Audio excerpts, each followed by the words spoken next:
Well, this weekend, we witnessed the worst of mankind, and we saw the best in humankind.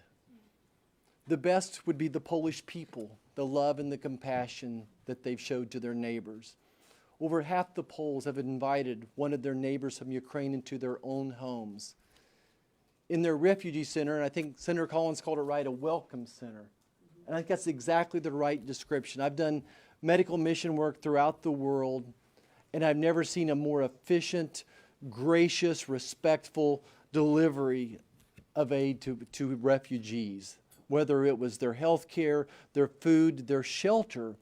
But more than that, it was the next step. It's amazing that the Polish people have processed almost 1 million people in 2 weeks' time.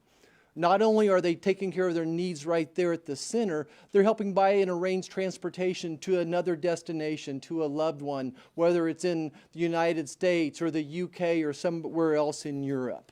So they've went above and beyond in so many ways. The worst of mankind, and that's the criminal war of Vladimir Putin. My colleagues have described some of the conversations we've had with refugees. And to paint the picture again, typically a young mom with 2 or 3 children who's left their husband behind to fight a war. And they will fight to the death. They are committed to their freedoms. And I think the story that we're not hearing enough about is that this war didn't start February 24th for the people of Ukraine. It started decades ago when they were fighting for their freedom, that this is a freedom-loving people. They've tasted what freedom is after being under suppression from the USSR for decades, and they don't want to let that go. The minute we landed in Germany, we could feel a buzz of the importance of the transatlantic relationship. I can tell you it was palpable, and it wasn't just from their legislators. It was everybody we saw speaking about the importance of this transatlantic relationship and how important it is for Germany to step up. Germany does $275 billion of imports from Russia. They can put a mighty hurt on Russia if they choose to. And lastly, I would talk about our military once again, whether it was meeting soldiers from Kansas or from the Big Red One, the 1st Infantry Division out of Fort Riley, Kansas.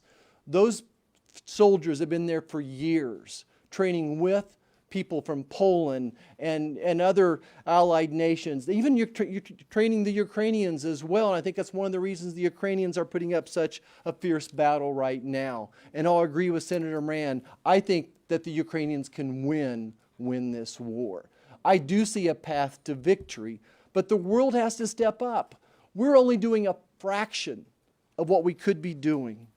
I call on a war tribunal to be held and to hold Vladimir Putin accountable as well as his generals. I call for the world to seize his assets and use his personal assets to build back Ukraine.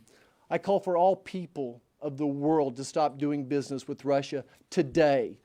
We need actions, not words. We need all businesses across the entire world to stop investing and paying for this horrible war. We need the United States to implement their sanctions yesterday, not June 24th. We are doing a fraction of what we could be doing. All nations from across the world need to inflict maximum economic damage on Vladimir Putin.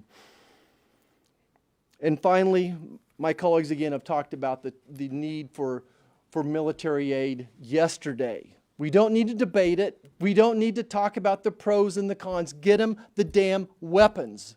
These people will use them. They will fight to the death, but they have to be empowered to do that. You know, much is given, much is required. This country has been given so much. We are still the leader of the free world. We need to start acting like it. Thank you.